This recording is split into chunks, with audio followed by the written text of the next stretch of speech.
नमस्कार, तिखट तडकामध्ये आपलं स्वागत आहे। आज आपण बघणार आहोत अनारसे। याच्या आधी मी अनारसेचं पीठ कसं बनवायचं हा व्हिडिओ टाकला होता आणि तो व्हिडिओ तिथेच बंद केला होता की हे पीठ आपण डब्यामध्ये टाकलं होतं। आता ह्या पीठाला करून साधारण 8 दिवस झालेले आहेत। तर आता खरं म्हणजे 15 दिवस वगैरे तरी कमीत कमी ठेवायला पाहिजे, पण आता 8 दिवस मला हा व्हिडिओ करायचाच होता दिवाळीच्या आधी, म्हणून आपण आता हा करायला घेतलाय। तर इथे हे पीठ आहे आपलं डब्यामध्ये। तर आपण हे आता त्याचे असे गोळे करून घेऊया आणि हे पीठ तुम्ही फ्रीज मध्ये चांगलं 2-1 महिने पण राहू शकतं। छान डब्यामध्ये घालून ठेवलं तर व्यवस्थित राहतं। तर आपण या एवढ्या गोळ्याचेच करणार आहोत, बाकीचे मी झाकून ठेवते।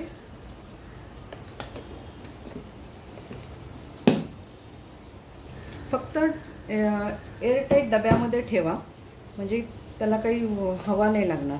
आता हे पीठ आपलं पुरेसं पातळ आहे, आपल्याला थोडंसं मळून घ्यायचं आहे। जर हे थोडं कडक असेल ना तर या पिठामध्ये अगदी एवढूसा, म्हणजे एवढा केळ असतं ना आपलं पिकलेलं केळ, ते तुम्ही घालू शकता। पण आता हे पुरेसं पातळ आहे त्यामुळे तसं घालायची काही गरज नाही आहे। याला तुपाचा हात लावायचा आणि छान मळून घ्यायचं।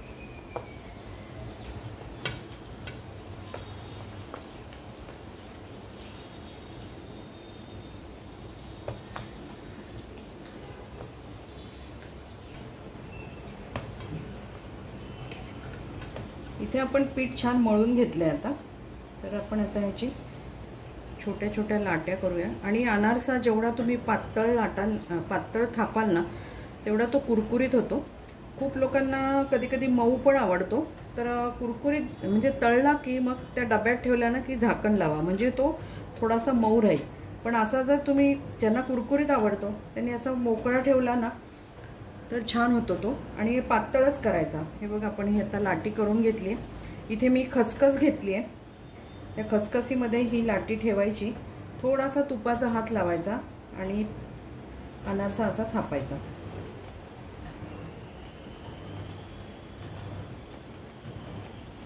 आणि अनारसा एकाच वेळेला जास्त नाही तळत, एक-एकच तळतात। तुम्ही करून ठेवू शकता पाटावर किंवा असं आपण भाजी कापायचा बोर्ड वगैरे त्याच्यावरती, आणि मग एक-एक करून तुम्ही टाकू शकता। तुम्ही जेवढा पातळ कराल तेवढा तो छान कुरकुरीत होतो। आता मी गॅसवरती तूप ठेवलंय। मी तुपात करते हे, पण तुम्ही तेलातही करू शकता।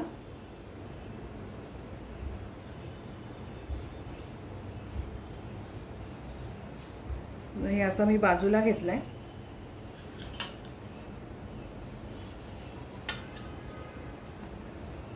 आपण हा दुसरा करूया।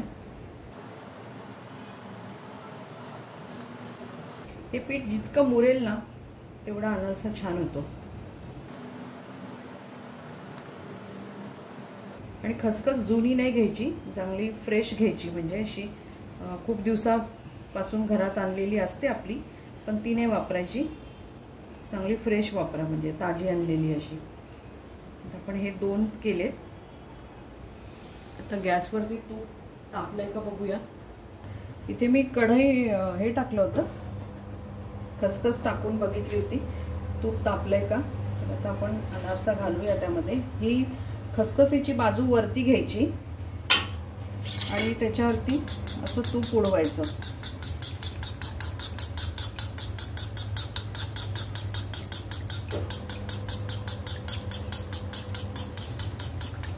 कढई छोटीच घ्या, म्हणजे तूप तेल काय असेल ते पण जास्त काही हे लागणार नाही, कारण आपण एका वेळेला एकच तळतो, त्यामुळे मोठं भांडं घेऊन काही उपयोग नाही तळायला। छोटं भांडं घेतलं तर जास्त चांगलं।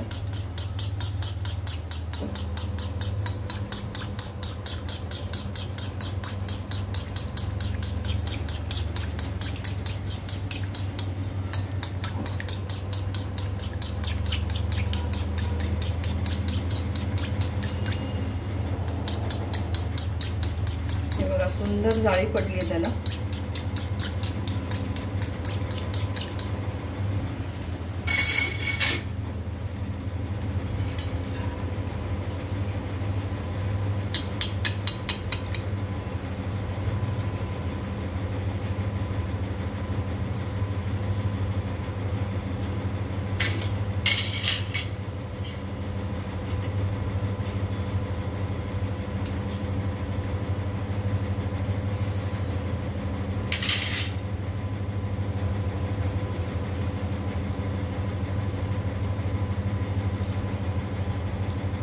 किती सुंदर झाला आहे, मस्त झालं आहे. आपलं पीठही छान झालं आहे आणि अनारसा पण छान झाला आहे.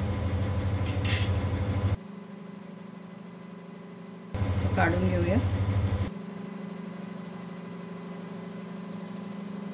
तुपामध्ये तळलेले अनारसे छानच लागतात, पण तुम्ही तेलात तळले तरी चालतात, तसं काही हरकत नाही.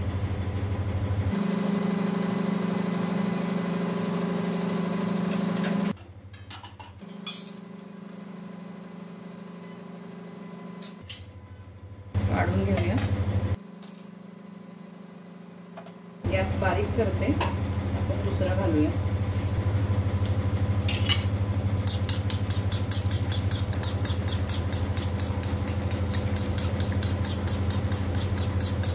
छोट्या चमच्याने उडवायचं त्याच्यावर तेल तूप जे काही असेल ते, म्हणजे ती छान जाळी पडते त्याला.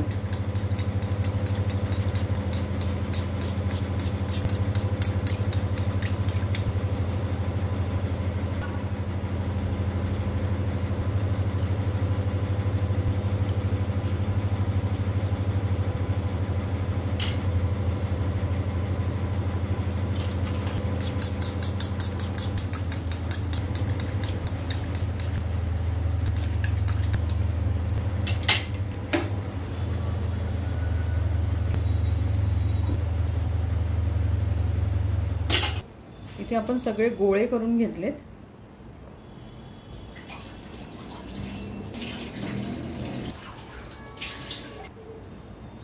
आता आपण अनारसा बनवायचा कसा ते बघितलंच आहे, पण आता हे बाकीचे पण करूया.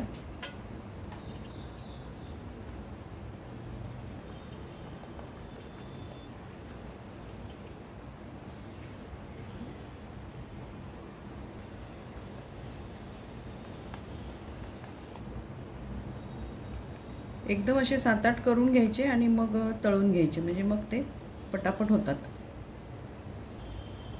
आता आपण अनारसे तळायला घेऊया. आता गॅसकडे जाऊ. बघा, आपले अनारसे खूप सुंदर झालेत बनवून.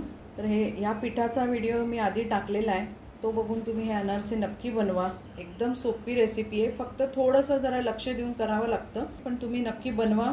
तुमचा अभिप्राय आम्हाला कळवा. तसंच तिखट तडक्याला लाईक करा, शेअर करा, सबस्क्राईब करा. परत आपण भेटू अशाच एका छानशा रेसिपी बरोबर. धन्यवाद.